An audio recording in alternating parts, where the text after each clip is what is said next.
əvəzləşməni keçdik, debitor borcları keçdik, dəqiqləşdirilən bölməni keçdik. Bizim sizlə qalıb 7, 8, 9 nömrəli əlavələrimiz və 3 nömrəli əlavənin 10-15 dənə sətri. İlk öncə biz belə bir sxem yaradaq sizinlə. Ümumi bir nəticələndirək, ƏDV-nin mahiyyətinə sonda tam əmin olaq da bir nəticə çıxartmağı bacaraq və bir mütəxəssis olaraq ƏDV ilə bağlı sahibkarların qarşısında hansı fikirlərlə özümüzü ifadə etməyi bacarmalıyıq, ondan da danışacağıq. Hansı məsələləri gözləməliyik? Çünki ƏDV-də bəzi gözləmə nöqtələri var da, yəni ehtiyat etmə nöqtələri var. Onlardan da bu gün müzakirə aparacağıq. Minimum 1 saat 40 dəqiqə vaxt, 100 dəqiqə vaxtımız var. Deməli, ümumi danışdıq ki, əlavə dəyər vergisində prosedurlar bölünür. Satış, alış hissəsinə, ümumi yəni əlavə dəyər vergisinin hesablama mexanizmi satış və alışdan asılıdır, verginin yaranması. Satışla bağlı bizim bölmələrimiz oldu. Əlavə 2, əlavə 3, əlavə 4, əlavə 5, əlavə 8. Alışla bağlı hissələrimiz oldu. Əlavə 1, əlavə 7 keçməmişik, keçəcək. Səhv etmirəmsə keçməmişik. Daha sonra digər hissələrdən burada olacaq debitor mexanizmi, əvəzləşmə bölməsi, dəqiqləşdirilən bölməsi, bir də dövriyyə hissəsi. Dövriyyə hissəsi. Biz sizinlə ümumi olaraq bunlardan hansını keçmişik, onları işarə edək. 2, 3, 4, 5-in tədbirini görmüşük, 1-in tədbirini görmüşük. Bunlardan da 3-ünün tədbirini görmüşük. Bir də bu əlavə 3-ü qızardaq ki, bu bir növ yarı yarımçıq olub və əlavə 3-dən də bu gün müzakirələr davam edəcək. Rahat müəllimlər, vaxtınız xeyirli olsun. İndi başlayırıq dərsimizə. Birinci növbədə əlavə 3-dən danışmaq istəyirəm. Belə ümumi olaraq bu qırmızı verdiyimiz hissələri toxunaq, ondan sonra ümumi məsələləri müzakirə aparacaq və ƏDV-dən nəticə çıxardacaq. Və mən sizə əlavə maddələr də deyəcəm ki, çalışın onları da oxuyun. 3 nömrəli əlavəni açıram. Biz sizə sual verin. Biz bu 3 nömrəli əlavədən bu ortada sətirlər ki, qaldı, onları keçmədik, düzdürmü? Yəni bəzi qruplarda olur, öncələr keçirik. Mən soruşuram, ona uyğun seçimlərə uyğun gedirik. Bu ortada burada parter digər sətirlər qalıb. Yəni burada 15 sətir qalıb. Düz xatırlayıram, mən sizin qruplara keçməmişəm bunlar. Sizə standart işlək sətirləri keçmişdik, düzdürmü? Səs fikir bildirə bilərsiniz. Keçməmişik, əla. İndi davam edək. Bizə bunların düzdür, hamısı lazım olmur o qədər də, işlək olmur, amma danışaq. Deməli, qeyd etdik ki, ümumi olaraq əlavə 3 301.1-dir. 301.1 başlığından ibarətdir və aşağıya doğru parçalanma gedir. Bu 301.1 özü bir növ beləcək 4 hissədən ibarətdir. 1-1, aşağı mallar, 1-2 xidmətlər, 1-3 deməli 1-3 oldu xarab olma, 1-növ, 1-4 şirkətin ləğv olunması. Gəlin bunlar bu pozisiyaları bitirək. Mallarla bağlı 14 alt bənd var. 301-1-in 14 alt bəndi var. Bütün bu 301.1-in cəm datası, cəm ədədi bu dövriyyə hissəsində işləniləcək. Avtomatik buraya yazılır. Onu danışaq. Və onun dışında mənfəətli istifadə edirik. Mallarla bağlı 14 sətir var. 1, 2, 3, 4, 5, 6, 7, 8, 9, 10, 11, 12, 13, 14. İkisini keçmişik. Başlayırıq buradan girov əmlakların təqdim edilməsi. Girov əmlakların təqdim edilməsi ilə bağlı biz birinci növbədə tələsməyək, açırıq maliyyə xidmətlərini. Maliyyə xidmətləri termini vergi məcəlləsinin 13.2.14-cü maddəsində qeyd olunur. Qeyd olunur. Ümumi olaraq niyə bundan danışırıq? Ona toxunacağam. Deyir ki, kreditlərin, maliyyə lizinqi əməliyyatlarının, kredit təminatlarının və pul kredit əməliyyatlarında hər hansı girov və ya lombard təminatının təqdim edilməsi. Diqqətli olun. Pul kredit əməliyyatlarında hər hansı girov və ya lombard təminatının təqdim edilməsi. Ümumi olaraq, məsəl üçün biz bankdan, deyək ki, Elşən gedib bankdan kredit götürməyə, bir 50 qramlıq bir qızıl, məsəl üçün evdəkilərin qızılını qoyulur girov. Yəni lombard təminatı və girovda bank kreditdə girov gedir, lombardda da təminat olur da, zaten lombard əşya ilə verilir, mən bildiyim qədərilə. Onların işini görürəm, bankla lombardlardan işləmirəm. Bir də bu işçi olan şirkətlərlə çalışmıram ümumiyyətlə, bu spirtli işlərlə. Ümumi olaraq bu lombardlarda mən bilən kredit verəndə qızıl alırlar çox vaxt, bahalı əşyaları girov götürürlər, buna lombard təminatı deyilir. Bunlar maliyyə xidmətidir. Yəni təqdim edilməsi və yaxud yəni girov götürülür 50 qram qızıl, bu maliyyə xidmətinin tərkib hissəsidir. Kreditə pul vermək, bunlar maliyyə xidmətidir, düzdürmü? Bunu əsas götürürük, gəlirik biz vergi məcəlləsinin 164.1.2-ci maddəsinə. Deyir ki, maliyyə xidmətlərinin göstərilməsi ƏDV-dən azaddır. Maliyyə xidmətlərinin göstərilməsi bir növ ƏDV-dən azaddır. Ümumi olaraq o yuxarı maddədən tanış olsaq, mən səhv etmirəmsə elə bu bank komissiyaları falan hamısı maliyyə xidmətinin tərkibində gedir. Bu bank komissiyası olsun. Görürsünüz ki, bank o komissiyaları bizdən tutmayan xidmətlər üçün orada bir ƏDV hesablanma mexanizmi yoxdur. Girov sözünə görə mən işıqlandırıram, çünki orada girov təminatı da var. Biz gəlirik 5 nömrəli əlavəyə. Girov sözü burada 2 yerdə var. 5 nömrəli əlavənin bu azad olmanın. Burada yazılır ki, maliyyə xidmətlərinin göstərilməsi ƏDV-dən azaddır. Bizə banklar, lombardlar hər hansı bir maliyyə xidməti göstərirlərsə və bu xidmət nəticəsində gəlir əldə edirlərsə, bunu ƏDV-dən azad bölməsinə yazacaqlar. Amma bu o demək deyil ki, bank ƏDV-sizdir. Yox, bu o anlama gəlmir. Bankın digər fəaliyyətləri də ola bilər, digər məhsullar da sata bilər. Misal üçün çek kitabçaları sata bilər, ƏDV ola bilər, digər əşyalar sata bilər, öz əsas vəsaitlərini sata bilər və sair və ilaxır. Ümumi olaraq banklarda bu girovla bağlı məsələlər bizim üçün azad olan əməliyyatdır. Amma bu 3 nömrəli əlavədə burada bir də girov əmlakların təqdim edilməsi var. Ümumi olaraq, yəni girov əşyanın satılmasından söhbət gedir bu. Yəni girovu mən verirəm ki, məsələn o deyil. Yəni girov nəsə qoyuram o yox. Girov məsələləri ayrıca bir qanunvericilik ilə tənzimlənir. Mən bu şəkildə danışmağa dövlət vergi xidməti bununla bağlı mənə bir məlumat verə bilmir. Vermir, açıq deyim. Yəni soruşmuşam, konkret bir maddə situasiyası olmayıb, elə azadlamadan danışırlar. Biz indi ola bilsin ki, əgər mülki qanunvericiliyi, digər qanunvericilik aktları bizə icazə verirsə, bir girov təminatı götürək. Misal üçün deyək ki, mətanət MMC və Elşən MMC. Elşən MMC, mətanət MMC-yə mallar satır, əvəzində nəsə girov götürür. Misal üçün da, o girovu Elşən nə vaxtsa satsa, artıq müqavilənin şərtlərinə əsasən mətanət xanım gətirib pul ödəmir. Elşən də müqavilədə vaxt var, həmin vaxt keçir, həmin əşyaları çıxardır, satışa satır. Misal üçün bahalı əşyaları satır, mətanət xanımın borcunu bağlasın. Deyir onda bu pozisiya ƏDV-yə cəlb olunacaq və burada yazılacaq. Yəni girov əmlakların, girov götürülmüş əmlakların satışı burada qeyd olunur. Yəni bu günə kimi mən bir 10 ildə bunu istifadə etməmişəm. Ümid edirəm ki, sizlərə də lazım olsun. Mənə də lazım olacaq, olmayacaq bilmirəm. Bir 10 ildir, 7 ildir professional fəaliyyət göstərirəm, bir 10 illik təcrübəm dövründə bundan istifadə etməmişəm. Biz indi burada misal üçün hər hansı bir girov əmlakını satırsınızsa, elektron qaynaması yazılacaq qarşı tərəf alıcıya və 5000-ə satmısınızsa 5000 yazırsınız bura. Pulun qalanda 5000-i də yazacaqsınız bura. Bu sətir, yəni bunun üçün nəzərdə tutun. Mən axırda sizə deyəcəm, bunlardan hansı debitora period olur, hansı olmur. Yəni ümumiyyətlə mal təqdim edilməsi və pul əməliyyatı varsa debitorda öz əksini tapmalıdır. Mal və pul varsa, burada mal var. Bu necə 301.1.7-ni yazdıqsa, bu da elə bir debitorda olacaq. Sonra keçirik. Vacib şəkillər. Bu bizə lazım ola bilər. Əmək haqqının əvəzinə təqdim edilmiş mallar. Əmək haqqı əvəzinə təqdim edilmiş mallar. Biz vergi məcəlləsinin 166-cı maddəsini də açaq.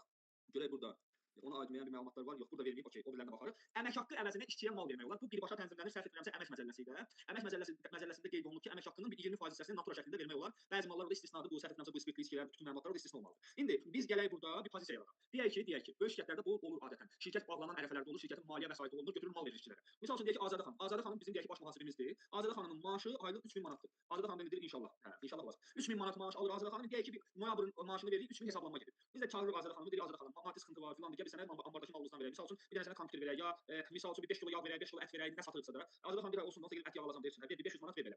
İndi biz nə edirik? Biz 3000 manat hesablanmış əmək haqqıdır, hesablanmış. İndi biz bunu net gross eləyəndə, gross tutulmaları hesablayaq, tutulmalar, ümumi çıxardaq NDS-si, ITS, işsizlik. İşçidən tutulmaları hesablayıram. 286 manat bu eləyir, səhv eləmirəmsə 60 manat bu eləyir, 15 manat da bu eləyir. Ümumi toplayanda bu nə qədər eləyir? 301, 361 manat burada işçidən tutulma var. 3000 manatdan 361 manatı çıxırıq, yerdə qalan 2639 manat Azadə xanıma ödənilməlidir. Biz də Azadə xanımdan belə danışırıq. Azadə xanım 2639 manat gəl bölək 2-yə. Gəl sənə 590 manatlıq ət verək. Ət ədəbi yoxdur. Onu elə ifadə eləməyək. Biz sənə misal üçün bir ədəbli mallar verəcəyik. Belə fikirləşək. 2 ilə bölürük. 590-ı buraxanda 149, 2149 manat da sənin kartını ödəyəcək. İndi Azadə xanım hesab edin ki, Azadə xanıma nə bilim, ankorun yağını verdi, bir basmati düyü verdi, bir tomat verdi, bir makaron verdi, bir baxal kaşı snikers falan yığdı, bir korobka 590 manat bu ədəbi daxil. Artıq bu Azadə xanımın maaşından çıxılmanı ədəbi daxil götürdü. Yəni hesab edin ki, Azadə xanıma maaşı vermişik. Azadə xanım gəlib bizim obyektimizdə 590 manat pərakəndə ticarət edir. Aydın fikrim. Biz Azadə xanımın pulunu vurduq kartına, bu 590 manatlıqda pərakəndə satış qaydasında mal verdik. İndi biz bu 590-ı əsas və ədəbiyyəyə ayırırıq. Yəni bunun əsası olur 500 manat, ədəbiyyəsi olur 90 manat. Düzdür yoldaşlar? Biz gəlirik hesabatda əmək haqqı əvəzinə təqdim edilmiş mallara da 500 yazırıq. 500 niyə yazırıq? O 90 manatı da baza hesablayıb dövlətə veririk. Hesab edirik ki, Azadə xanımdan almışıq 590 manat, 90-ın dövlətin ədəbiyyəsidir, 500 də bizimdir. Yəni şirkətin puludur. Bir də o formada haqq hesab olunur. İndi biz gəlin burada vergi məcəlləsinin 166-cı maddəsində əmək haqqı əvəzinə təqdim olunmuş malların görə elə burada vergiyə cəlb olunması vaxtı verilməlidir. Görüm elə verilibmi? Verilməyib. Bunu verilməyib. Əgər bir onda belə deyək, cari ayda əgər təqdim oluna baş verirsə birbaşa sağ sol yazırsınız, vergi tutmanı yaradırsınız. Sağ sol bu təqdim etmə nə vaxt baş verirsə 500 yazırsınız. Burada büdcəyə hesablaşmalar hissəsində 90 manat vergi yaradırsınız. 90 manat dövlətin, 500 manat biz maaşdan azaltdıq, 590 qalan pulda Azadə xanımın kartına ödənilir. Bununla bağlı burada maddə olmalıdır. Hə, biz bu maddəni buradan götürək. 98-ci maddədən götürək, rəsmi. Baxın 98-ci maddədə yazılır. 98-ci maddə ümumiyyətlə nədir? İşçilərin muzlu, maaşa işləyən işçilərin gəlirləri deməkdir. Maaş alan işçilər. Yəni maaş işçinin gəliri də bir növ belə deyək. Burada belə bir maddə verilir ki, bu məcəllənin 98.2-ci maddəsində göstərilən məbləğlərə və xərclərə, aksizlər, ədəbi və qiymətləndirilən əqli əlaqədə işə götürənin ödəməli olduğu hər hansı vergi daxildir. İşə götürənin ödəməli olduğu vergi daxildir. Yəni deyir ki, işçinin gəlirini bu yuxarıda naturada vardı. Natura formasında verilmişsə və ya bir digər ümumi yazılarda bunun ədəbiyyəsini də işçinin gəliri kimi görür. Yəni bu satışı 90 manatı 590 kimi hesabla, işçinin maaşından 590 manat kəs, hesabatında 500 manat göstər. Aydın yoldaşlar, nə demək istədiyimi yəni ki, başa düşdünüz. Yəni Azadə xanıma maaşın əvəzinə verdiyimiz natura məhsulları ədəbiyyəsinin əsasını ayırırıq, əsasını yazırıq hesabata, qalan pulu Azadə xanımın kartına ödəyirik. Bu səthi bulunsun. Bu aktual ola bilər bəzi şirkətlərdə. Sonra gəlirik agent vasitəsilə təqdim edilmiş gəlirlər, mallar üzrə. Agent vasitəsilə. Ümumiyyətlə agent məsələsi ƏDV-nin ən böyük bölmələrindən biridir. 172-ci maddə ilə tənzimlənir. Əlavə dəyər vergi fəslinin 172-ci maddəsi ilə. Ümumiyyətlə bu agent məsələləri 3 yerə bölünür, 3 yerə bölünür. Bu 3 yerə bölünmə nədir? Agent prosedurlarında 3 tərəf olur. Adını belə qoyaq da, malın sahibi, əsl sahibi belə yazaq. Malın əsl sahibi, malın əsl alıcısı, mən belə deyirəm, alıcısı və agent. Bunların arasındakı vasitəçi. Deyək ki, mən agent fəaliyyəti göstərən bir şəxsəm. Deyək ki, Zeynəb xanım və Tamella xanım. Tamella xanım malın əsl sahibidir, Tamella eminci deyək. Malın alıcısı Zeynəb emincidir və hər ikisi məni tanıyır, bir-birini tanımırlar. Belə oxşar. Mən agentəm, mən də deyək ki, Elşən eminci. Zeynəb xanım deyir ki, ay Elşən, mənə bir 50 metr kub taxta lazımdır. Bunu təşkil eləmək üçün. Mən də gedirəm Tamella xanımla danışıram, Tamella xanım 50 metr kub taxta. Tamella xanım deyir ki, kubunu 400 manat plus ƏDV ilə verəcəm sənə. Bu da plus ƏDV ilə bu da 20.000 plus 3600 manat da bunun ƏDV-si. Okay. Buradakı prosedur necə olacaq? Birinci növbədə malın əsl sahibi Tamella xanım, Tamella eminci, agent olan Elşən eminciyə qaymə yazacaq. Tamella malı perova edəcək Elşən. Elşən burada mala sahiblik hüququ əldə etmir. Elşənə o qaymənin getməsi belə Elşənin anbarından mal ehtiyatı yaratmır. Yəni ümumi vergi tutma baxımından deyirəm. Biz gəlirik burada elektron qayma sistemini göstərim sizə, ondan sonra hesabçılar tərəfini deyərəm. O sətr ümumiyyətlə nə üçündür deyərəm. Burada məsələn e-qayma fakturalarda təqdim etmə düyməsində bu Tamella xanım sistemidir. Malın əsl sahibi baş verişi. Müqavilə üç tərəfli bağlanır. Sifarişçi Zeynəb xanım, icraçı Tamella xanım, vasitəçi agent Elşən eminci. Burada Elşənin qazancını olacaq, Tamella xanım qazancını olacaq, Zeynəbin qazancını olacaq deyəcək. Bu hissədən Tamella xanımın buxalteri baxma bu ikinci qayma olaraq görürsüz, bu birinci yox, ikinci. Malların agentə, komissionçu ilə agentə verilməsi. Burada daxil olacaq. Bu Elşənə, Elşənin bölümü var burada. Bircə saniyə öz bölümü yazın. Belə oxşadaq da ən azından. Heç olmasa bir dənə bölümü düz yazaq. Deməli Elşən Yusuf Sadı. Hə. Deməli burada yazırıq Elşənin bölümü 240, 235, 46, 92. Elşənin bölümünü yazdıq, davam etə vurduq. Adi formada Tamella xanım mənə bu qayməni yazır. Adi formada bu qayməni yazır, göndərir. Sonra bu qaymə mənə gəldi. Mən də o qayməni inteqrasiya edirəm Zeynəb xanıma. Heç bir pul qoymuram sənə. Baxın burada bu yox. Burada növbəti qayma forması var. Üçüncüdən artıq Elşən istifadə. Üçüncüdən istifadə etməklə içindən Tamella xanımın göndərdiyi qayməni yönləndirəcək Zeynəb xanıma. Bundan da rəsmiləşdirmə tərəfi bitir. Tamella xanım Elşənə agent qayması vurur, Elşən də agent malı perova edir Zeynəb xanıma. Bundan ümumi prosedur bitir.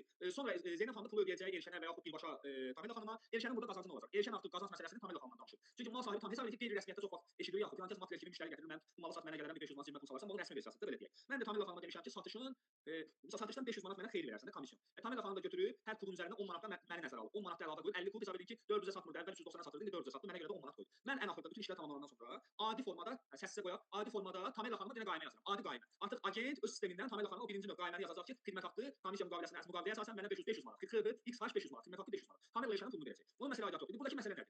Burada hesabatda yazılıb agent vasitəsilə təqdim edilmiş mallar üzrə gəliblər. Yəni bu Tamila xanımın hesabatıdır, Tamila. Tamila kimin vasitəsilə? Agent vasitəsilə malları təqdim edir. Artıq mallar ki, peroqot olundu Zeynəb xanıma bu ikinci qaymədə, Tamila xanım burada 50 min satışı göstərə bilər. Normal elə. Pulunu alanda da buradan pulunu silə bilər. Aydın yoldaşlar, yəni bu hissə oldu birinci şəxsin, malın əsl sahibinin hesabatı, malın əsl sahibinə məxsus olan mallar Zeynəb xanıma təhvil verildiysə, demək qaymə göndərildisə, Elşən vasitəsilə artıq bu olur birbaşa Tamila xanımın gəliri. Aydınmı? Bu sətir onun üçün adi satış kimi baxır. Elşənin oradakı qayməsi, filan Elşənin agentə göndərdiyi qaymənin Tamila xanıma bir növ hesabatlılıq baxımından bir aidiyyatı yoxdur. Agentin Zeynəb xanıma göndərdiyi qaymə Zeynəb xanım üçün alış sənədi olacaq və əvəzləşməsinə imkan verəcək. Aydınmı? Bunu ümumi olaraq bu formada yadda saxlayaq. Sonra keçirik vacib sətirləri xüsusilə vurğulayacağam. Keçirik növbəti sətirə. Ədəbi ödəyicisi olan struktur bölmələri arasında təqdim edilmiş mallar. Bu sətir o qədər aktual deyil. Bu sətir kimlər üçündür? Deməli, tələsməyək. Vergi məcəlləsinin 33.2-ci maddəsinə keçirik. 33.2. 33.3-cü maddə böyün açmaq maddəsidir. Yəni böyün almaq, uçota tutmaq. 33.2-ci maddədə yazılıb ki, vergi ödəyicisinin filialı, nümayəndəliyi, bir növ belə deyək, bu yox, bu abzasda üzr istəyirəm. Bu abzasda yox, bu abzasda. Deyir filiallar, struktur bölmələr, ayrı-ayrı bölmələr böyünə sahib olmalıdır. Yəni ayrıca uçot alınmalıdır, böyünə sahib olmalıdır. Bu həmişə olmur. Bu həmişə olmur. Baxın, bu 13.2 39.3-cü maddəyə baxmağımızı bildirir sistem. Biz də saniyə bu maddəyə baxaq. Baxın, bu maddə bizə nə deyir? Ümumiyyətlə bu maddə niyə vermədi bu? Bizdə saniyə. Hə, budur. Ümumiyyətlə bu maddə müəssisələr kimlərdir? Biz hüquqi şəxs deyirik, fiziki şəxs deyirik. Ümumiyyətlə hüquqi şəxsdən də yuxarı müəssisə ifadəsi var. Müəssisələr də bölünür 3 yerə. Azərbaycan Respublikasının hüquqi şəxsləri, xarici şirkətlərin Azərbaycandakı rəsmi filialları və şirkətlərin sərbəst balansa, cari və digər hesablara malik filialları. Deyir əgər filialların, məsələn, Oba marketlər şəbəkəsinin filialları ayrıca balansa bölünübsə, balans ayrılıbsa, sərbəst balans yaradılıbsa, ayrıca hesablar açılıbsa, bu hər filial üçün ayrıca böyün açmaq lazımdır. Ayrı-ayrı böyün açmaq lazımdır. Bunu bizə kim dedi? Bunu bizə vergi məcəlləsinin 33.2-ci maddəsinin növbəti sonuncu 3-cü abzasında yazılıb ki, böyün verilməlidir. Müraciət olunmalıdır, böyün alınmalıdır. Şimdi görək burada nə yazılıb? Yazılıb ki, müstəqil ədəbi ödəyicisi olan müstəqil gedir. Bu struktur bölmələri arasında təqdim edilmiş mallar. Yəni filialların arasında təqdim etmədə bir əlavə satış kimi burada dəyərləndirilir. Əlavə satış kimi. Yəni filiala mal satırsa, artıq böyünü varsa buna vergi ticarət kimi baxır. Misal üçün Elşən MMC-nin Əhmədli filialı, bir də Yasamal filialı. Yasamal filialı Əhmədliyə malı satırsa, Əhmədli Yasamala malı satırsa, artıq bunu satış kimi göstərmək məcburiyyətindədir və normal formada da satışını həyata keçirdəcək vergi öhdəlikləri yaradacaq. Aydın yoldaşlar. Bu sətirdə bunsundur, bu da o qədər aktual deyil. Gəlirik bizə daha çox lazım olan vergi məcəlləsinin 166-cı maddəsinə əsasən əvəzsiz təqdim etmək, yəni bunu hədiyyə verilən mallar. Biz bunu mənfəət vergisində daha da işıqlandıracağıq sizinlə. Bu necə olur? Misal üçün deyək, bu lazımdır. Misal üçün deyək görək burada yoldaşlardan. Deyək ki, misal üçün Failə xanım. Failə xanımın şirkəti var, Failə Evinci. Mağazada məhsullar satır. Misal üçün Ariel xanımlar daha yaxşı. Ariel 5 kiloqramlıq. Bir ay ərzində kampaniya olur. Bir Ariel alana, bir ədəd Feri, bu nətər yazılır? Feri 0,5 litrlik kamyon maye hədiyyə. Arielin üzərində bu hədiyyə skoşları ilə bağlanır. İndi kampaniya belədir ki, Failə xanım qiymət qoyur ki, Arielin qiyməti 23 manat 60 qəpik. Endirimli hədiyyə ilə 23.60 yəni ƏDV daxildir. Yazılır burada vitrində ƏDV nə olur? ƏDV daxil olur. ƏDV daxil. Elşən kimi 100 nəfər gəlir Failə xanımın mağazasından deyək ki, noyabr ayında bu hədiyyəli mallardan alır. Deməli bu çox belə olacaq. 100 ədəd Ariel, 100 ədəd Feri. Feri. Ariel pula hesablandı. Ariel yazılır bura. Vurulsun 20 AZM plus ƏDV. Ferini də havayı verdi də. Bir zamanda havayı satdı Failə xanım. Failə xanım bu 100 dənə Ariel eləyir 2000 manat plus ƏDV. Bu 2000 manatlıq alveri pərakəndə satış kimi gətirəcək. 301.7-yə yazacaq. Bunu keçmişik birinci dərs. 301.7 satış kimi yazacaq. Amma hədiyyə verdiyi, yəni əvəzsiz verdiyi bu feriyə həmin dövr üçün qiymətlər tətbiq olunacaq. Yəni onu adi formada tətbiq eləməsəz bazar dəyəri burada müdaxilə kimi göstərilə bilər dövlət xidmət tərəfindən. Deyək ki, həmin dövrlərdə mən misal üçün mağazaya gəlmişəm. Feri almaq istəyirəm. Ariel lazım deyilsə almayacağam. Sadəcə Ariel alanda ferini hədiyyə götürürəm də. Həmin dövrlər üçün ferinin qiyməti olur. Deyək ki, 3 manat satış qiyməti olur. 3 manat plus ƏDV. 3 manat plus ədəvi. İndi biz gəlin bu 100 Arieli burada hesablayaq və hədiyyə söhbəti başqa formalarda da olur. Bunu vururuq 100 ədədə. Burada deməli ana məbləğ 300 AZN, ƏDV məbləği də eləyir 54 AZN. Failə xanımın buxaltırı hədiyyə verdiyi ferini 300 manatını satış qiymətini gətirəcək. Burada əvəzsiz formada təqdim etmədə yazacaq. Aydındır? 300 manat vergi hesablaması gedəcək. Bir ay Failə xanım, sən elə hər şeyi hədiyyə adı ilə yalandan bu kassaya və vergi vermədi. Elə şey olar. Deyir, mən səndən vergi alacağam. İstəyirsən hədiyyə ver, istəyirsən pulla ver, istəyirsən götür küçəyə gəlsinlər, götür yığsınlar aparsın, özün bilərsən. İstəyirsən payla cəmaata. Bir mənə aidiyyatı yoxdur. Yəni ƏDV-dən qaçış yoxdur, mənfəətdən də qaçış yoxdur. Sənin bu satışını mən vergiyə deyir cəlb eləyəcəm. Bu məsələ olsun. Yəni sizə birdən qayıdıb sual verərlər ki, biz kampaniya edirik. Burada bizim itkilərimiz nədir? İtki birinci növbədə ƏDV-dir, ikinci növbədə malın mayası. Birinci növbədə 54 manat şirkətin cibindən gedir dövlətə. Bir də malın mayası deyək ki, 170 manat, 170 manatlar şirkətin olur xərcində belə deyək. Hələ burada mənfəət vergisi hesablanacaq. Mənfəət vergi bəyannaməsinin 206-cı sətirində gəlirlərdə. Bu elə bu 300 manat orada mənfəətdə gəlirlər yazılacaq. Aylar üzrə cəmlənib illik yazılacaq. ƏDV-lərdə aylıq yazılır. Bu da bunlar nə vaxt hesabata yazılmalıdır? 166-cı maddədə onun vaxtı verilir. Verilmə vaxtı verilir, onlara da ayrıca baxarıq. Bu hədiyyə. Yəni hədiyyədən vergi hesablanacaq. Gəlirik barter əməliyyatına. Barter əməliyyatı biraz ağır əməliyyatdır. İndi bizim qanunvericiliyimiz yavaş-yavaş təkmilləşdirilir də belə deyək. Məsələn, vergi götürür, Instagram səhifəsində 19 dəqiqəlik vahid bəyannamə dərsi qoyur. Nə bilim filan hesabat qoyur, filan yavaş-yavaş daha da təkmilləşdirilir.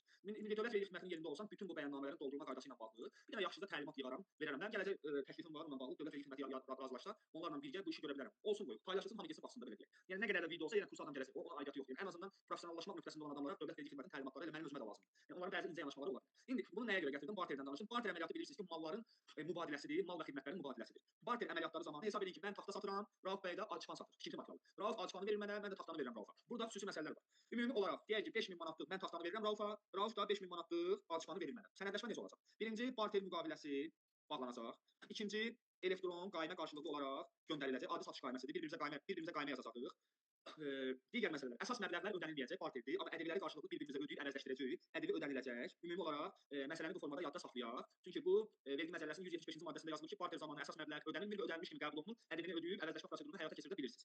İndi barter 5000 Rauf öz hesabatında bura 5000 yazacaq, Elşən də öz hesabatında. 5000 bura, 5000 bura. Yəni ümumi vergi yaranmalıdır. Yəni onsuz da 0 ədəbidə sahibkarın heç vaxt itkisi olmur. Sahibkar pul itirmir. 5000 bura yazır, 5000 bura. O tərəfdən də Rauf yazır, bu tərəfdən Elşən yazır. Ədəblər ödənilir, əvəzləşmə baş verir. Ümumi yəni vergi tutma demək olar ki, ümumi anlamda yaranmır. Aydınmı yoldaşlar? Deməli səs gəlmir, ümumidir yoxsa? Səs gəlmir. Dəyərli yoldaşlar, səsi eşidə bilirsiniz. Xanım Səlimova yazır ki, düzəldim. İndi bunların vergi tutma vaxtına ayrıca baxacağıq. 166-cı maddədə. Bu barter məsələsi belə. Digər malların təqdim edilməsini keçmişik, avansı keçmişik. Daşınan və daşınmaz əmlakın təqdim edilməsindən gəlirlər. Vergi ödəyicisi öz əmlakını təqdim edirsə, burada əmlakdan söhbət gedir, əmlakdan. Mal qismət əmlak kateqoriyasında öz əsas vəsaitinizi satırsınız 7000 manata, 7000 yazın bura. Pulunu almısınızsa 7000 də bura yazın, mal satışı kimi bir növ belə işıqlandıra bilər. Ondan sonra gəlir, daha az ümumiyyətlə istifadə olunan sətirlər var burada, çox az. Burada 5 sətir var ki, burada sütun 1 yoxdur. Sütun 1-in olmaması nə deməkdir? Deməli burada mallar təqdim olunmur, amma vergi yaranır. Yəni mal sütunu budur, sütun 1 malı verəndə yazılır, bir növ belə deyək. Barterli mal verildi yazılır, girovlu mal verildi, əvəzsiz mal verildi, hədiyyə mal verildi, əmək haqqı əvəzinə mal verildi, 301.7 mal verildi, 301.8 avanslı mal verildi, 301.9 əsas vəsait verildi, bundan sonra mal verildi. Deyir ki, mallar təqdim edildikdən sonra verilmiş borclar. Mallar təqdim edildikdən sonra verilmiş borclara aid bir nümunə çəkək. Praktik olaraq aktual deyil, PMS-yonda aktual ola bilər. Mallar təqdim, bir də oxuyaq 2 hal var. Mallar təqdim edildikdən sonra. Deyək ki, A MMC və B MMC. A MMC B MMC-yə 5 minlik qaymə yazır. 5 minlik qaymə yazır, mal satır. Misal üçün deyək fevral ayında. Fevral ayında A MMC B MMC mal satır. İndi də noyabr ayıdır, noyabr ayı. B MMC Elşənə borcu var. Elşənə borcu var. 5000 pulu vermir. Borcu ola gətirir Elşənə borca pul verir. Borc müqaviləsi ilə bəli, nəqliyyat vasitəsində olur. Borc müqaviləsi ilə B MMC A MMC borca pul verir. Dövlət deyir ki, siz burada fikriniz nədir? Yəni sənin A MMC belə debitor borcun var da, kreditor borcu. Sən nə sonra gətirib borca pul verirsən? Deyir laf ver, işim yoxdur. Amma bunu vergiyə cəlb edəcəm. Misal üçün deyək ki, 5000 B MMC-nin A MMC borcu var. B MMC gətirir A MMC-yə 2000 manat borca pul verir. Dövlət deyir ki, vergini hesablayacağam. Burada 2000 manat noyabrda borc veriləndə yazacağam. 2000 manat vergi alacağam. Qaldı amma debitordan silmir ya. Debitorda 5000 qalır. B MMC A MMC-nin 5000 nə vaxt verirsə debitordan silmir. Debitordan silgi aparır. Sadəcə burada 2000-in vergisini tutdu, 3000-in vergisi qaldı. 3000-i də pul verəndə və digər pozisiyada vergisi hesablanacaq. Bu qədər aktual deyil. Belə bir şeylər demək olar ki, olmur. Qanunvericilikdə bütün müddəaları qoyublar. Yəni demək istəyir ki, hər hansı bir şirkətin digər bir şirkətə borcu varsa, alış borcu varsa, ona borca pul verəndə mən vergi yaradacam. Bir bəlkə siz yalandan elə bəlkə qaymənin pulunu bir-birinizə başqa formada ötürürsüz. Yəni verirsiniz ki, hə belə mən bir nəzarətdə saxlayıram da siz. Bu olduğu birinci hal malı satandan sonra borc vermək, malı satana borca pul vermək. İkinci hal mallar satılana qədər borc vermək, mallar satılana qədər. Məsəl üçün heç mal satılmır, heç mal satılmır. Fevral ayında B MMC gətirdi, A MMC 2000 borca pul verdi. Bu fevralda olur. Apreldə A MMC B MMC mal satır. Dövlət deyir ki, mənə aidiyyatı yoxdur. Sənin A MMC, sən B MMC borcun var da, sən buna malı verirsənsə, bir növ bu əməliyyatı barter gözü kimi görmək olmaz. Bəzən deyirlər pulu verib, mən nə bilim, burada bir formada əvəzləşim. Deyir A MMC, sən B MMC mal satırsan, B MMC-nin sənə zaten borcu var. Sən ona qayma vurursansa, biz vergi statusunda belə görürük ki, sən borcu bağladın da bu məntiqlə. Vergi yaratmaq lazımdır. İndi biz aprel ayında A MMC gətirib buraya 2000 yazıb vergi hesablamalı. Yəni bunların əslində çox özümüzü yükləməyək, çox sual obyektinə keçirməyək. Bundan vacib məsələlər var bugünkü proqramda. Ümumi sizə məlumat verirəm. Sonra gəlir burada iddia müddəti. Yəni, bu lazım ola bilər. İddia müddəti bilirik ki, mülki məsələlər ilə 3 ildir. Yəni biz praktik olaraq 3 il nəzərdə tuturuq. Misal üçün deyək ki, Elşən MMC, misal üçün Mətanət MMC-yə qaymə göndərib 8000 manat plus ƏDV ilə. Nə vaxt göndərib? Deyək ki, bunun vaxtı, deməli bugün 25. Bunu göndərib 18-11-2023-də. 2023-ün noyabrında Elşən Mətanətə mal satır. 3 il nə vaxt tamam olur? 3 il tamam olur 18-11-2025. Gözün 2023-də satır. 3 il tamam olur 2025-in noyabrında. Deyir, ay Elşən, sən Mətanətə mal satmışdın. Mətanət pulu verməyibsə, biz aidiyyatı yoxdur da 3000-i, bu 8000-i gətir yaz bura, deyir zəhmət olmasa. 8000-in vergisini ver. Deyir, debitordan silmirsən, ha debitor qalırsa, mənim vergimi ver. Uyğunsuzluq gələcək açıqlama verərsiniz ki, Mətanət xanımın borcunun iddia müddəti 3 il tamam olduğu üçün vergi məcəlləsinin 166-cı maddəsinin tələblərinə əsasən mən burada vergi yaradıram. Aydındır? Bu nə anlama gəlir praktik olaraq? Misal üçün ekranda baxırsınız. Misal üçün ekranda baxırsınız. Gəlin bu şirkətin debitor borc cədvəli. Bizim şirkətimizin debitor cədvəli lazımdır bizə, debitor cədvəli. Debitorda görək köhnə borclardan nə qalıb? Mən də sahibkara deyirəm ki, həmişə, deyirəm ki, ay sahibkar, birinci qarşı tərəfə deyir ki, köhnə borcu ödəsin bizə. Çünki biz burada müqavilə şərtlərini nəzərə alsaq iddia müddəti keçir. Bu şirkətə 2023-dən borclar var, 2024-dən borclar var, 2025-dən borclar var. Ən köhnə borcu deməli ümumi belə baxa bilərik ki, deyək ki, bu şirkətin bizə borcudur 2023-ün iyulundan qalıb. Artıq 2026-nın iyulunda bu pulu verməsə mən vergi yaratmalıyam. Və bununla bağlı sahibkara bildirmişəm, savadlı sahibkardır. Deyir mən narahat olma. Mən vergimi yaradacam. Burada nə qədər vaxt qalıb ki, 7 aya pulu verməsə 8-9 aya biz o vergini yaratmalı olacaq. Və mən bunun üçün də çünki dövlət vergi xidməti orada müəyyən mexanizmlər qurur və bilir də ümumi hesab kitabı başa düşür. Mən o vergimi yaradacam. Sonra o bizə pul verəndə o qalacaq bizim cibimizdə belə deyək. O sonradan pulunu verəndə o qalacaq bizim cibimizdə. İddia müddəti budur 3 il təyin olundu. Mülki məsələlərdə araşdırarsa hallar çoxdur. 10 il məsələsi var, 3 il məsələsi var. Ümumi iddia müddəti üzrə bir texniki olaraq nəzəri olaraq bütün araşdırma apar. Sonra burada qaldı 2 sətir. Qarşılıqlı hesablaşmalar aparıldıqda öhdəliyin ləğv edilməsi və ya ödənilməsi məsələsi. Qarşılıqlı hesablaşmalar çox gözəl hallardır. Məsələn, Elşən MMC və Mətanət MMC. Deyək ki, Elşənin Mətanətə 5000 borcu var, Mətanətin Elşənə 3000 borcu var. Bu neçə vaxtda borcludular. Mətanət Elşənə deyir, Elşən Mətanətə deyir ki, deyir qardaş, sənin mənə borcun var, mənə gəl bunu bir formada baxmayaq. Dövlət bizə bağlayır, problem yoxdur. Bunu haqqı hesab edin, qarşılıqlı hesablaşmalar üzrə borclarınızı ləğv edin. Amma ədəbini verin mənə. Aydın fikrim. Yəni bu 3000 borcu burada plus minus edə bilərik də. Hesabat çıxdı hesabatda. 3000 borcu burada özümüz üçün plus minus eləyə bilir. Yəni bu onun üçün nəzərdə tutulur. Vergi məcəlləsinin 56.02. Vergi məcəlləsinin 166-cı maddəsində onunla da bağlı qeyd verilib. Üstəgəl İsmail müəllim Bağırovun hansı ki Naxçıvan Respublikasının səyyar vergi idarə şöbəsində işləyən hansı ki kitab mütəxəssis kitab yazıb. Onun kitabında da onunla bağlı bir iki misal qeyd olunur. Yəni o da o qədər aktual deyil, amma ki yəni o da var. Qanunvericilikdə o da var. Siz qanunvericiliyin tələblərini tam əzmdə praktik tətbiq etmə səlahiyyətinə sahibsiniz. Amma qarşılıqlı hesablaşma olanda bu ədəbiləri bir növ bir-birinizə ödəməlisiniz. Mən elə bilirəm, amma istifadə eləməmişəm açığı. Yəni sahibkara yəni o maraqlı olmur. Sahibkar deyir qardaş, mən pulumu verməm, tərəf pulu verirəm, sən pulu verəsən və sair belə alır. Adətən ticari əlaqələr bir tərəfli olur da. Mən taxta satıram, bina satan şirkət. Bina satan şirkət məndən nə alacaq taxta? Mən ondan heç nə ala bilməyəcəm. Uzağı mənzillə barter edə bilərəm, amma başqa məsələ. Barter qaldı yuxarıda. Hə. Sonra bu sətirdən barter yox. Bir də burada qaldı, bir sətrimizdə qaldı. Ona da baxaq, o biri sonra xidmət sektoru təkrarlar. Tələb hüququ güzəşdirildikdə. Buna ümumiyyətlə mən bildiyim qədərilə əməl istifadə olunur. Bu nə demək? Deyək ki, Elşən MMC-nin Mətanət MMC-yə borcu var və razılaşma belədir ki, 20-11-2025-də borc verilməlidir. Elşən Mətanət xanımın borcu noyabrın 20-si verilməlidir. Elşən gəlir Mətanət xanımın yanına deyir, ay Mətanət xanım, pulum yoxdur, vəziyyət yaxşı deyil. Sənin 12.000 manat plus ədəbi borcunu mən belə deyək, bir aydan sonra verə bilərəm. Dövlət deyir ki, əgər Mətanət xanım Elşənə bu şəraiti yaradırsa, vergisini versin, sonra Elşəndən alıb qoyarsın. Vergisini versin. Aydındır ki, yəni tələb hüququ güzəşt edildikdə bunu nəzərdə tutur. Yəni tələb var orada ki, pulu ödəməlisən. Əgər malı satan qarşı tərəfə müddət vaxt verirsə, həmin ay vergi yaratmalıdır. Vaxt uzadırsan, belə şey olmaz. Çünki burada hüquqi məsələlər var, hüquqşünasla müqavilə bağlanıla bilər ki, vaxt uzadıldı, 5 ildən sonra pulu verəcək. Verginin mənə aidiyyatı yoxdur. Sən müddət verdinsə, güzəşt verdiyin aydan artıq mənim vergimi ver. Burada debitordan silmə, deyir Mətanət Elşən Mətanətə pul verməyib. Sadəcə siz verginizi 12.000 manatın vergisini verin məndən sonra özünüz bilərsiniz. Aydındır fikrim. Bu onu nəzərdə tutur. Ümumi olaraq diqqətinizə çatdırım ki, bu sətirlərdə bizə lazım olan var. Agent vasitəsilə malların təqdim edilməsi ola bilər. 1. Əvəzsiz mütləq qaydada 2. Barter 3. Barter 3. 301.74. Avans da 5. Bir də daşınmaz əmək 6. 14 sətirdən biz 6-sını praktik olaraq istifadə. Mən bunu 6-sını istifadə eləmişəm. Yəni sizə də elə görürəm də, yəni belə nə qədər şirkətlər gəlir gedir, lap belə daimi işləmədiyi müvəqqəti işlər götürəndə bu mənfəət ədəbi hesabatları ilə bağlı. Və görürəm də qaynələrin hamısını görürəm, təyinatları, ümumi statusları görürəm, müqavilələri görürəm ki, hə ümumi datanı əməkdaşlarımız yığır ki, bir tanış olaq. Görürəm ki, yox, burada belə bir şeylər yoxdur. Məsəl üçün barter əməliyyatı bina tikən şirkətlər üçün aktualdır. Evini sökdüyü adamlardan barter müqaviləsi bağlayır ki, köhnə evi ver, sənə təzyiq verəcəm. Və ya bu ticarətdə ola bilər. Ümumi məsələlər bu formada tənzimlənir. Xidmət sektoruna keçirik. Xidmət də başlayır buradan. Xidmətdə də eyni yazılar təkrarlanır, 2 dənə yazıdan əlavə. İntələsmir. Əmək haqqı əvəzinə müstəqil ədəbi ödəyici filiallar arası əvəzsiz hədiyyə vermək, barter, bu keçmişik, bunu keçmişik, emalı deyəcəm. Bu da borclar və yaxşı söhbətlər. Dövri olmayan hissələr. İki sətri var burada. İcarə. İcarə sətri budur. Yəni siz ədəbi ödəyicisizsə və obyekti icarəyə verirsinizsə, əməliyyatları bu hissəyə yazacaqsınız. 301.1.2-1-ə yazıb dövlətə bəyan edir. Xidmət sətrindən aşağıya yazmırsınız. İcarə və fəaliyyətiniz ədəbi ödəyicisi. Evinizdə siz qaymələri bura yazın, sağına da pulu yazın. Aydındır. Bir də burada emal əməliyyatları var. Emal xidməti göstərən şirkətlər üçündür. Misal üçün Pamela Evence'nin çap şirkəti var. Kofe shoplardan biri. Ya kofe shop deməyək. Popcorn satan şirkətlərdən biri gəlir Tamela xanımın yanına bir maşın kağız gətirir, bir bundan popcorn qabı düzəltmək üçün. Hazır məhsulu verir də, yəni kağızı verir, bunu parçalar, rənglər verməyə. Bu artıq o Tamela xanım ki çap xidməti göstərir, artıq Tamela xanım bizə popcorn stakanı satmır. Bizə çap xidməti satır. Yəni emal xidməti deyirlər də buna. Mənim bir çap şirkətim var, orada bu var. Emal xidməti sadəcə emal xidməti üçün komissiya alacaq da. Axırda Tamela xanım mənə qayma yazacaq ki, 700 manat xidmət haqqı, hə, Tamela bura yazmalıdır həmin qayməni. Ayrıca emalın dəyər, emalın xidmət haqqısı. Qalan bütün sətirlər təkrarlanır mallardakı kimi xidmətlərə münasibətdə. İndi bizim burada iki əlavə sətrimiz gəlir. 301.1.3, 301.1.4, 301.1.3, 301.1.4. 301.1.3 nədir? Mallar oğurlanması, malların xarab olması, vergi məcəlləsinin 159.5-ci maddəsi ilə bu lazım ola bilərsə. Yəni aktuallıq baxımından hər şey lazımdır, amma aktuallıq baxımından da belə deyil. 159.5-də deyir ki, diqqətlə oxuyun. Vergi ödəyicisi malları ədəbi ödəməklə əldə edirsə və əvəzləşmə alırsa və ya almaq hüququna malikdirsə, əvəzləşmə edir, amma əvəzləşmə hüququ var.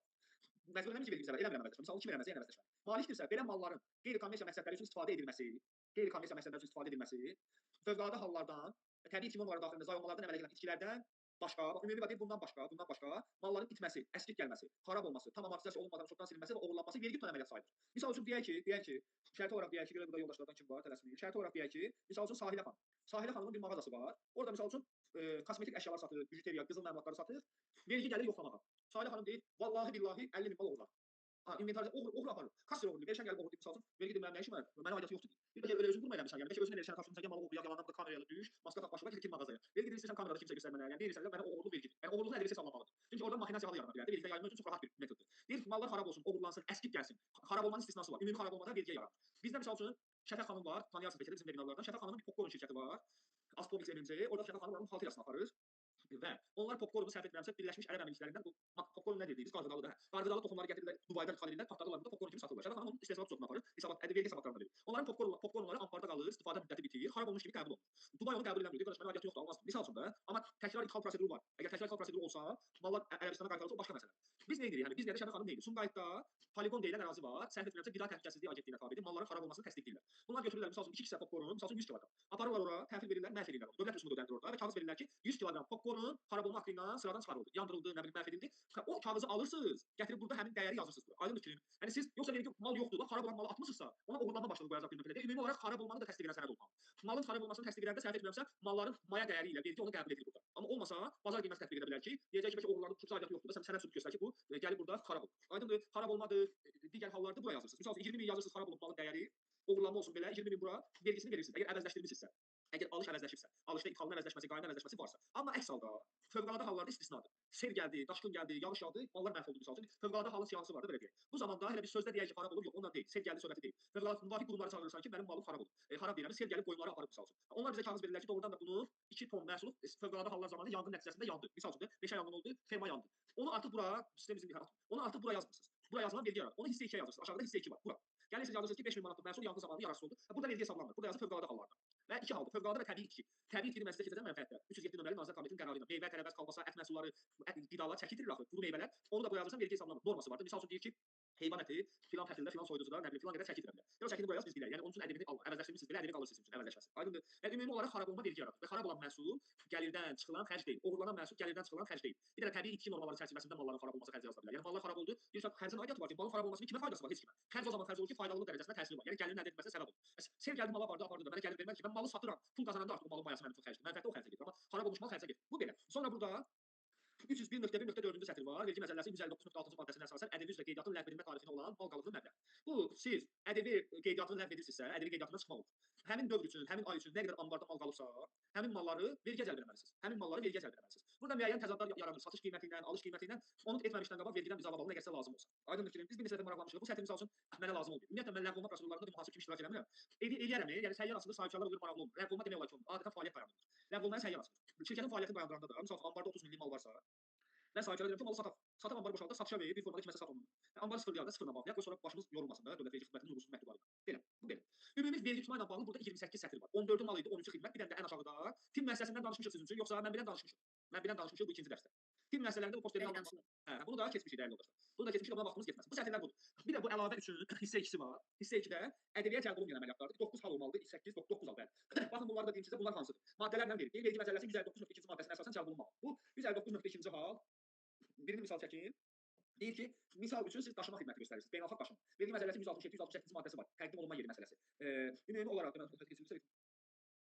bu məcəllənin 168-ci maddəsinə uyğun olaraq Azərbaycan Respublikasının hüdudlarından kənarda xidmətlərin göstərilməsi və işlərin görülməsi vergi pulu əməliyyatlara daxil edilir. İndi bəzi məsələlər var. Deyək ki, 166 MNC iş daşıma sifariş götürüb Gürcüstandan Rusiyaya mal daşımaq lazımdır. Bu ədəbiyyat cəlb olunmayacaq. Azərbaycan hüdudları Bakıdan mal aparsa Rusiyaya başqa, Gürcüstandan Rusiyaya ədəbiyyat cəlb olunmayacaq. Həmin əməliyyatın dəyərini gətirib eləyəcək, yazacaq bu sətrə. Bu 159.5-i bildik ki, fövqəladə hallarda yazılır. 159.7-dən danışmayaq, uzundur. Bu yəni qəbul olunur, buna uyğunsuzluq verir hesablama gedir. 160 müəssisə, bunu ümumiyyətlə təlimdə keçmirəm. Sadəcə açıldı belə göstərirəm. 160 müəssisənin təqdim edilməsi, müəssisə satılan ədəbiyyat cəlb olunur. Bu nədir? Müstəqil sahibkarlıq fəaliyyəti malların göndərilməsi, sahibkarlıq sahib bəzi əməliyyatlar qiymətləndirilə bilər dövlət vergi xidmətləri tərəfindən, vergiyə cəlb olunmur burada ədəbiyyyə. Rüsumsuz ticarət mağazaları bu duty free-lərdə, əgər xarici səfərlərdə olmusunuzsa, səyahətlərdə olmusunuzsa, bu elə aeroportlarda bizdə duty free-lər Azərbaycanda 4 yerdə olur qanunla. 4 yerdə duty free nədir? Rüsumsuz ticarət mağazası. Məhsullar orada ədəbiyyəsiz satılır da belə deyək. Mən aeroportda görmüşəm, qanunla aeroportda olmalıdır, hava limanında, dəniz limanlarında, diplomatik nümayəndəliklər üçün xüsusi yerlərdə, məsəl üçün elmlərdən. Bu Dövlət Statistika Komitəsindən ki qalxır da Tiflis prospektinə. Orada yolu keçəndə yolun sağ tərəfində diplomatik nümayəndəliklər üçün duty free var. Məsələn, səfirliklər gəlib buradan alış-veriş edə bilər, buradan gedib alış-veriş edə bilmərlər. Həmin mağazaların satışı ədəbiyyat cəlb olunmayan əməliyyat. Aydın fikrim, belə məsələlər var. Məsəl üçün, o yer sizin diplomatik nümayəndəliklərə məhsul satırsa, ədəbiyyat cavabı verəcək misal üçün, amma ədəbiyyat cəlb eləməyəcək. Bunu da biləsiniz. Qeyri-sahibkarlıq fəaliyyəti üzrə əməliyyatlar. Qeyri-sahibkarlıq vergi məcəlləsinin 99.3-cü maddəsindəki növlərdir, vergi ödəyicisi olan fiziki şəxslər üçün. Pul vəsaitləri üzrə əməliyyatlar maliyyə xidmətləri istisna olmaqla pul vəsaitləri üzrə bu, yəni praktik olaraq bunu görməmişəm. Yəni pul vəsaitləri üzrə müəyyən əməliyyatlar ola bilər, qiymətləndirmədən asılıdır. Maliyyə xidmətləri ədəbiyyatın azadlığına dedik, digər bir əməliyyat olsa, bu ədəbiyyat cəlb olunmayan əməliyyat qismində qəbul oluna bilər. Bu təzə 2025-də bu bizə lazımdır. Praktik olaraq burada ən çox lazım olan budur, bir də budur. Yəni fiziki şəxsin icarəyə yer verir, ədəbiyyat cəlb olunmayan əməliyyatda. Əgər mükəlləfiyyəti varsa hesabatda icarənin dəyərini qoyarsınız. Torpaq sahələrinin icarəsi. Torpağın icarəyə verilməsi artıq 2025-ci ildən ədəbiyyat cəlb olunmayan əməliyyatdır. Fiziki şəxslərdə zaten cəlb olunurdu, hüquqi şəxslərdə də cəlb olunmayan əməliyyat kimi qəbul olunur. Aydın yoldaşlar.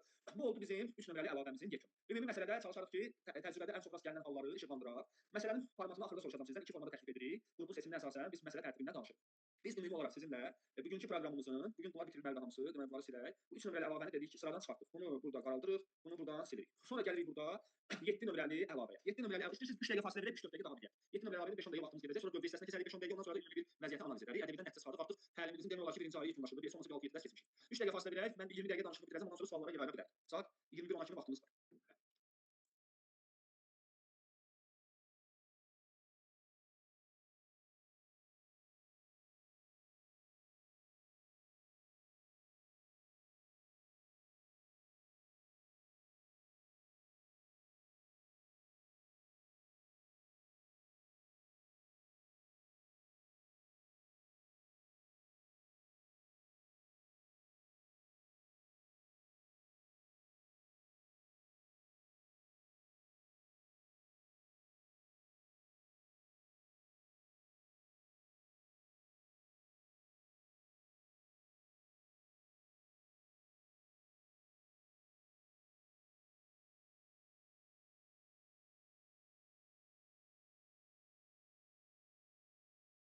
keçid edirik.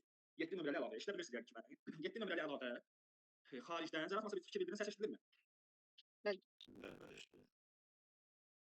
7 nömrəli əlavə deməli qeyri-rezidentdən xidmətlərin alınması ilə bağlıdır xaricdən. Qeyri-rezidentdən xidmətlərin alınması ilə bağlıdır.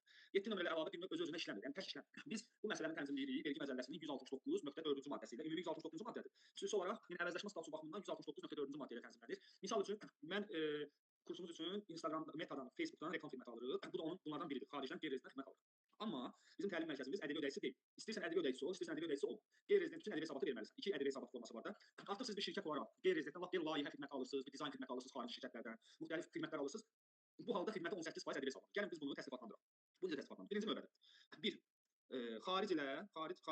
birinci müqavilə bağlayırsınız ki, sizdən xidmət alasın. Sənədləşmə budur, müqavilə, plus invoice verir, vergi istədiyi sənədləri deyirəm, sonda da təhvil, təslim, aktı mütləqdir. Bu üç sənəd olsa xərcə tanıya bilirsiniz.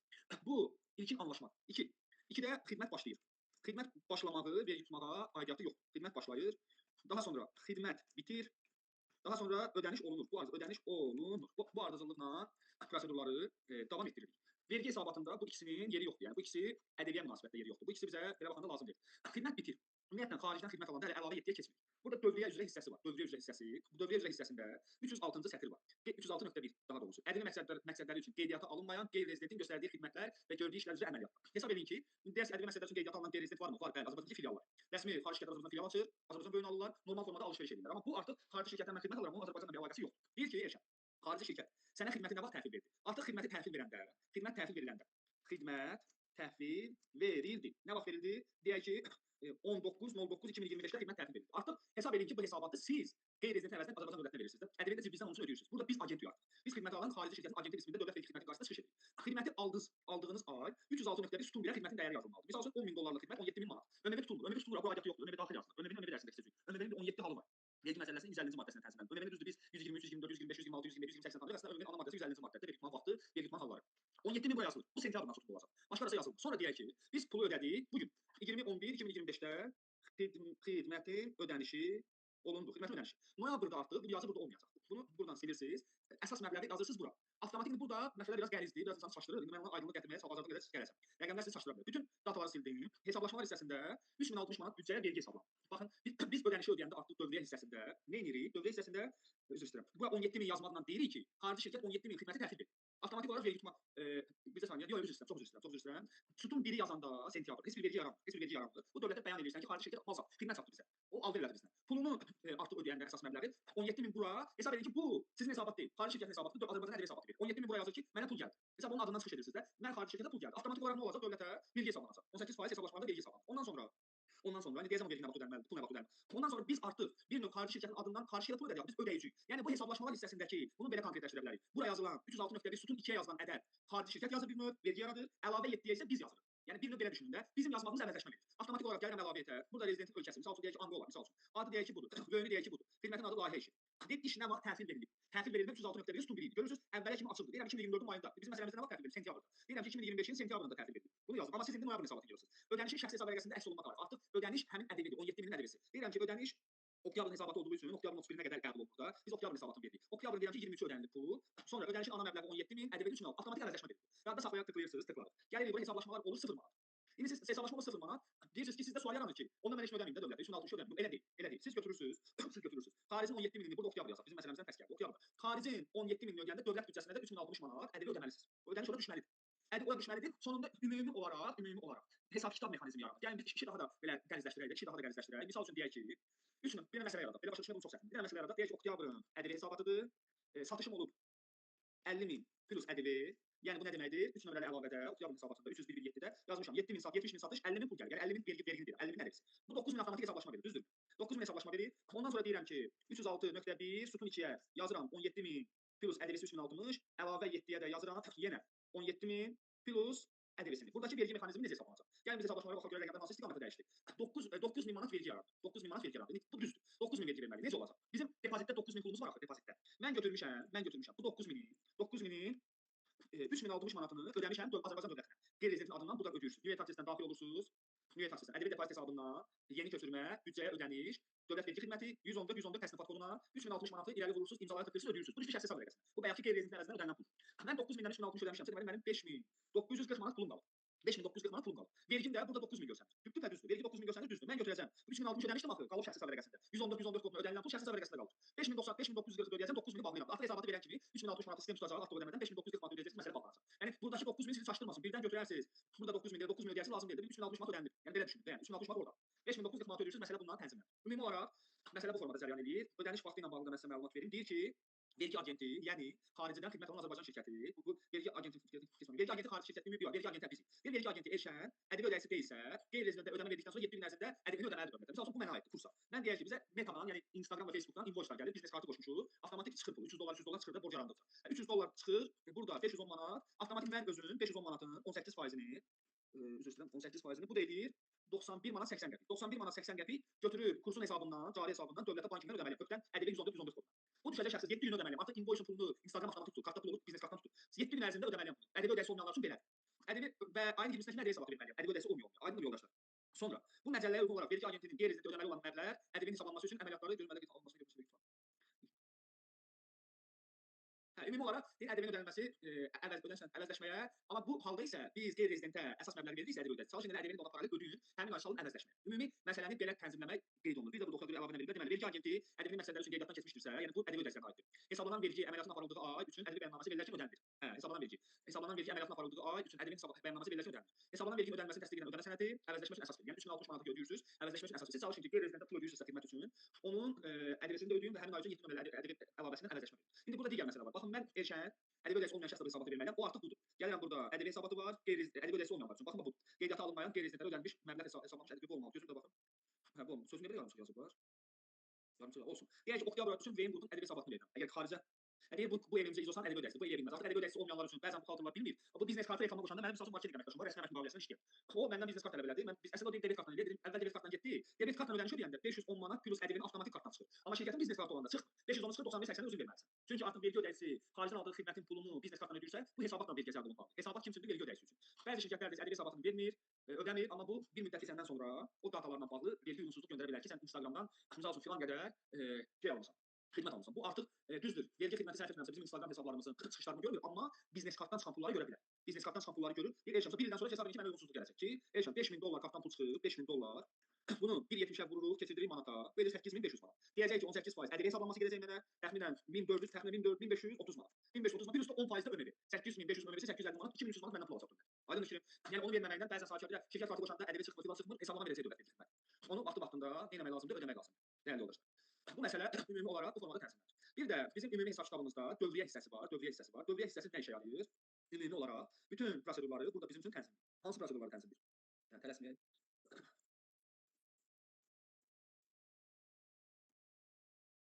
Baxın, 4 əlavəmiz var. Əlavə 2, əlavə 3, əlavə 4, əlavə 5. Misal üçün, xüsusi şəkildən danışanda gördük.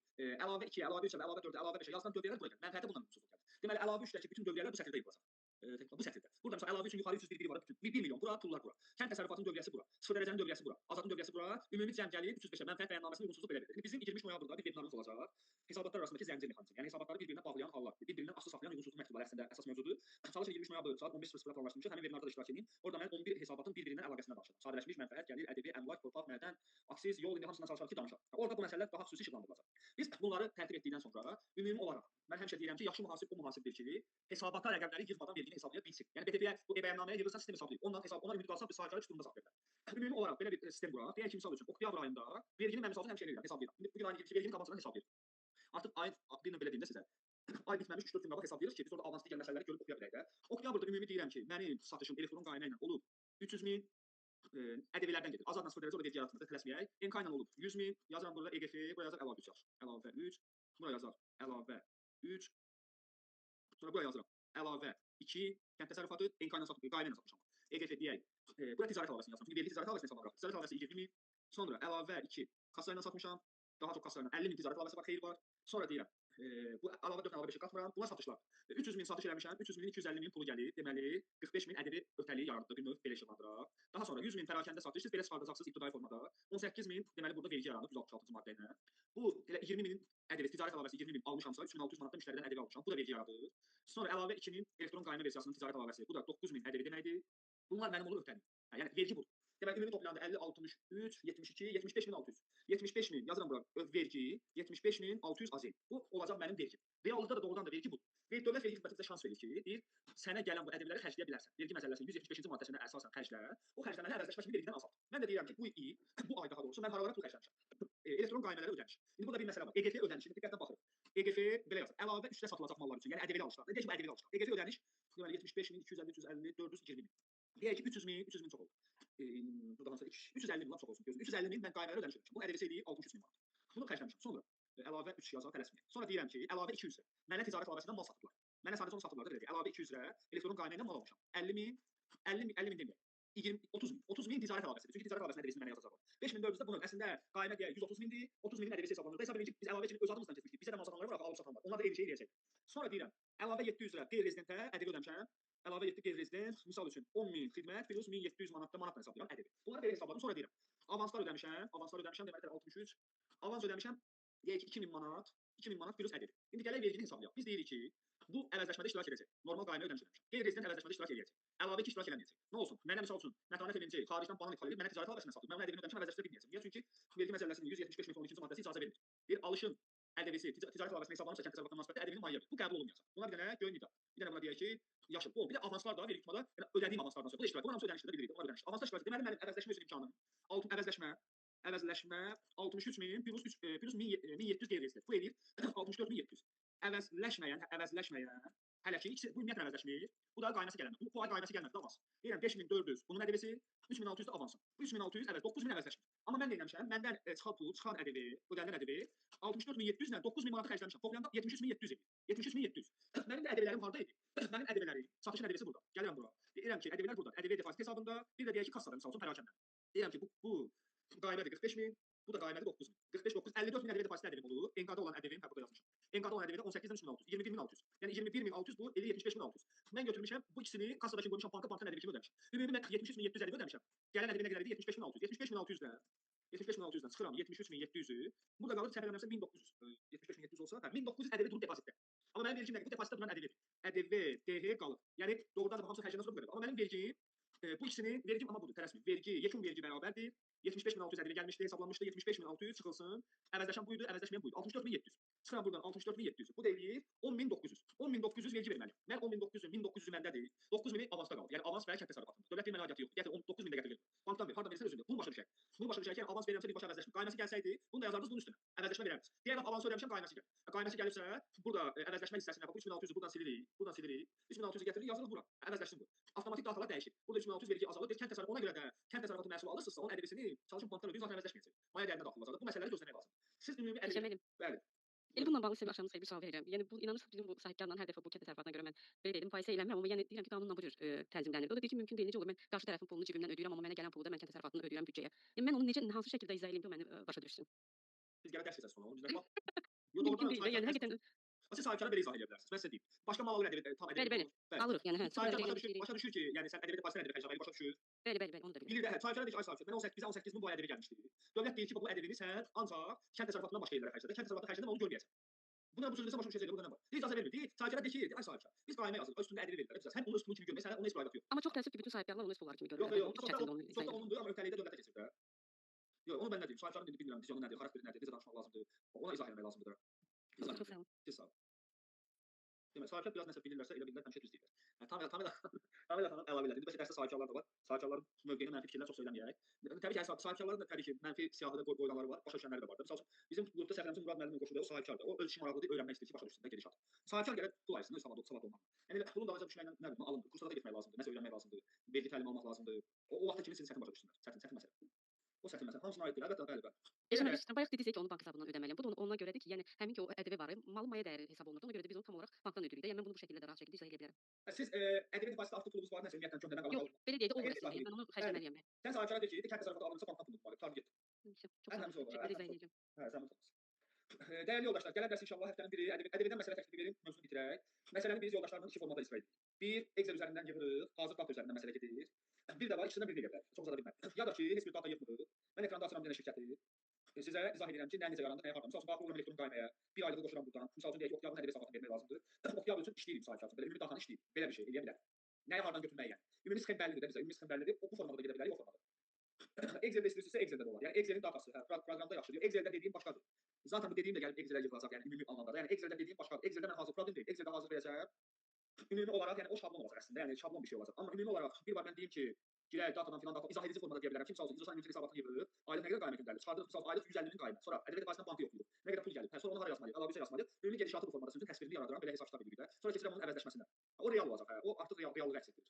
Başqa sistemdən yaxşı olar. İndi ümumi çalışaq ki, mən onu təklif edirəm, o daha düzgün olur da. Çünki o biri şablon olacaq. Zaten o Excel-ləri dərs keçdikcə baxmışıq da. O Excel-ləri də göstərərəm sizə, amma ümumi sistemlər işləməyə məncə daha yaxşıdır. Yəni ədəbiyyatdan qətiyyən qorxmayın. Ədəbiyyatdan qətiyyən çəkinməyin. Ədəbiyyata ən çox bizə lazım olan 3 nömrəli əlavədir və çalışın ki, bu ədəbiyyatın 29 maddəsini oxuyun da. Yəni ədəbiyyatın deyim sizə hansı maddələri bizim üçün daha vacibdir. 153-cü maddəni oxuyun, birinci dərsdə izah edin. 154-ü keçə bilərsiniz, keçdik. 155 mütləq ədəbi qeydiyyatına alınma. 155 oxuyun. 156 qoyuruq qırağa. 157 qoyuruq qırağa. Yəni hələ ki. 158 qoyuruq qırağa. 159 mütləq ədəbiyyatın ürəyidir bura. Obyekt. Mütləq qaydada oxuyun və incələyin özünüz üçün. Mütləq qaydada. 166-nı buraxın, məsələnin təqdim edilməsi. Vergi əməliyyatının dəyəri yanaşması var. 161-i də oxuyun ki, əməliyyatın dəyəri məsələsi var burada. Əməliyyatın dəyəri deyəndə, vergi əməliyyatın dəyəri vergi ödəsi müştəridən və ya hər hansı digər şəxsdən aldığı yaxud almaq hüququ olduğu ədəbi nəzərə alınmadan məbləğidir. Məsələn, bunun burada açıqlaması var. Bunu oxumayan 175-ci maddədə bu əməliyyatın dəyəri sözünü başa düşmür. Amma mən dərsdə deyirəm, əməliyyatın dəyəri qaymətə əsas məbləğdir. O da elə onu bizə deyir. Aydın yoldaşlar. Bu məsələləri bilməliyik. Bunları oxuyun, burada ümumi hamısını izah edin. 162-ni keçmişik ilk halda, 163-ü dəqiqləşmədə keçmişik. 164 azad olma ümumi tanış ola bilərsiniz. 165 sıfır dərəcədə ümumi tanış ola bilərsiniz. Sonra 166-da görə nə gəlir? 166 mütləq əməliyyatın aparıldığı vaxtı bunu oxuyun, nə vaxt hesablanmalıdır? Bu yəni əlavə üsul ikisi deməkdir. Bunu da oxuyun. 167, 168-i oxuyun. 168-də 168.1.5-dəki xidmətləri xaricə satarkən ədəbi 0 dərəcə olur. Bundan başqa xidmətləri satırsanızsa ədəbi saxlamalısınız xidmət olaraq. Malların satışı 0 dərəcə, amma ancaq bu xidmətlər 0 dərəcədir. Bundan başqa xidmətlər ədəbi olacaq. 169 qeyri-rezidentlər xidmətin alışıdır. Bu bir növ bura satış tərəfidir, bura alış tərəfidir. Əlavə 7. 170 idxalın vaxtıdır. Bu keçə qarşı əməliyyatları keçə bilərik. 172 agentliyi oxumağı tövsiyə edirəm. Ümumi bunu oxuyarsınız. 173 görək. Keçirik bunu. 174-ü mütləq qaydada oxuyun. Bu da əsas maddələrdəndir. Vergi tutma ilə bağlı başlığı nədir? Büdcənin hesablanması. 175 əvəzləşmədir. Bunu oxuyun. Bunu keçmişik amma yenə oxuyun. 175-i. 176 keçirik. 177. Bu heç bəyannaməmə. 178. Bu heç 179. Bunu da keçək. Bunları keçək. Bunlar keçək. Ümumi olaraq bu maddələri çalışın və çalışın İsmail müəllim Bağırov kitabından istifadə edin. Təzə kitabı bilmirəm. Çıxır desəm çıxmır belə. Ya da gözünüz 2026-cı il başlasın. Təzə dəyişikliklərdən çox oxunan kitab olacaq. İsmail müəllimin kitabını oxumağı tövsiyə olunur. Bu məsələdə belə. Bu məsələdə belə. Mən də düz gələcək üçün planlaşdırıram kitab yazmağı. Belə hesabatlarla sırf ədəbin xüsusi hissəsindən bağlı kitab yazmağı düşünürəm. Bəyannamələrlə inteqrasiyasını yaratmaq istəyirəm. O kitab olsa 2000 vərəqli bir kitab var yəqin ki. Ona görə bir il vaxt ayırın. Bir il vaxt ayırıb yazın, dəyişikliklərdən sonra təsdiqləyin, verim saxla. Belə bir şey düşünürük inşallah qismət eləsə. O artıq növbəti illərdir. Belə dəyərli yoldaşlar. Bugünkü dərsimiz bu qədər. Həftənin bir görüşəri ədəbi bitirərik. Ondan sonra sadələşmiş bir dərs, ondan sonra başlayırıq artıq ən çətin mövzu olan mənfəət vergisinə. Siz də bu həftənin birinə kimi ədəbi ilə bağlı nə suallarınız varsa, qeydiyyatınızı aparın, cavablandırmağa çalışaq. Yəni praktiki olar, nəzəri olar. Əlavəniz yoxsa bugünkü dərsi bitirək. Sağ olun, təşəkkür edirəm. Görüşək. Çox sağ olun. Sağ olun, təşəkkür.